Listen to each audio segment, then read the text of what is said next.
మా దేవుడు పరువు బయటికి వేరే విధంగా వెళ్ళకూడదని చెప్పి నేను ఓర్చుకొని నేను బయట పెట్టకుండా నేను ఒక స్మూత్గా దీన్ని డీల్ చేద్దామని అనుకుంటే మొత్తం లేపుతామంటే లేపుతాం. మీరు ఎంత అవినీతి చేశారో మా వాళ్ళు ఎంత అవినీతి చేశారో బయట పెడతాం.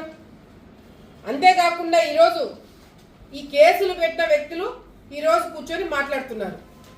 నిన్న జగత్ విఖ్యాత్ రెడ్డి వెళ్ళి ఏ విధంగా ఆ జుట్టు తలనీలలో పక్క రాష్ట్రానికి తరలిస్తుంటే అడ్డుకున్నాను. ఎందుకు అడ్డుకోకూడదండి? ఎందుకు అడ్డుకోకూడదు? అంతేకాకుండా ఈరోజు ఇదే CEO అహోబిలము గుడికి సంబంధించి సీసీ కెమెరాల టెండర్లు ఈ పార్థసారథి ఏ కంపెనీలో అయితే ఒక పార్ట్నర్ గా ఉన్నాడో అదే కంపెనీకి సీసీ కెమెరా టెండర్లు ఇచ్చుకుంటాడు. క్వాడ్రెంట్ కంపెనీ పేరు క్వాడ్రెంట్. ఇది చెన్నైలో, హైదరాబాద్, ఢిల్లీలో రిజిస్టర్ అయిన కంపెనీ. దీంట్లో పార్థసారథి ఉన్నాడా లేదా అని క్లారిటీ ఇవ్వమని చెప్పండి. తెలిసిపోతుంది కదా ఎవరు ఎట్లాంటి వాళ్ళు. అంతేకాకుండా ఈరోజు నేను ఎస్పీని కలిశాను, మా మధ్యన ఏదో పంచాయతీ చేస్తాడు ఎస్పీ అని చెప్పి మాట్లాడుతున్నారు. ఎస్పీ వెంటబడింది నేను. దేనికి? అవును, మీకు కావాలంటే ఎస్పీ గారి దగ్గర నుంచి వాయిస్ తీసుకోండి. పార్థసారథిని కూర్చోబెట్టినాం. ఎందుకు అంటే ఆ రోజు నాకు ఇన్ఫర్మేషన్ వచ్చింది. ఏమని? అహోబిలం గుడిలో ఉన్న వెండి, బంగారం, తలనీలాలు పక్క రాష్ట్రానికి తెలియకుండా తీసుకుపోతున్నారని ఇన్ఫర్మేషన్ వస్తే నేను ఎస్పీ దగ్గర కూర్చోబెట్టుకొని పక్క రాష్ట్రానికి తీసుకుపోతున్నారు. గుడి నుంచి ఒక్క అమ్మవారికి సంబంధించి ఒక ముక్కురాయి కూడా పక్కకి పోతుందంటే పోలీస్ ప్రొటెక్షన్ లేకుండా తీసుకెళ్ళడానికి వీలు లేదని చెప్పి ఎస్పీ దగ్గర పంచాయతీ నేను పెట్టించిన. తప్ప అది? తప్ప అండి అది? నేను ఎమ్మెల్యేగా ఉన్నాను. అహోబిలం పుణ్యక్షేత్రం నుంచి పక్క రాష్ట్రానికి సిల్వరు, గోల్డ్ అంత తరలిస్తుంటే ఈయన సంగతి తెలిసే ఈ చీటింగ్ కేసులు, దొంగతనం కేసులు ఉన్నాయని తెలిసే ప్రొటెక్షన్ తో మీరు ఇచ్చి పంపించండి అని చెప్పి నేను ఎస్పీని అడగడం తప్ప. అంతేకాకుండా ఎస్పీ ముందర నేను ఒకటే మాట చెప్పిన, డబ్బులు కట్టించుకోండి, గుడికి డబ్బులు రావాలా రావాలా రావాలా అని చెప్తున్నారు. వైసీపీ నాయకులు డబ్బులు పెండింగ్ పెట్టారు, దాదాపుగా 5 కోట్ల రూపాయలు.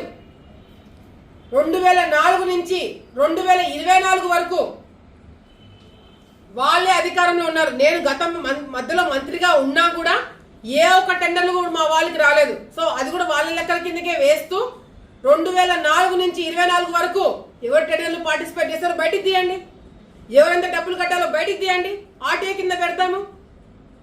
దాదాపుగా 5 కోట్ల రూపాయలు వైఎస్ఆర్సీపీ నాయకులకు సంబంధించిన బినామీలు వాళ్ళ నాయకులు గుడికి కట్టాల్సి ఉంది.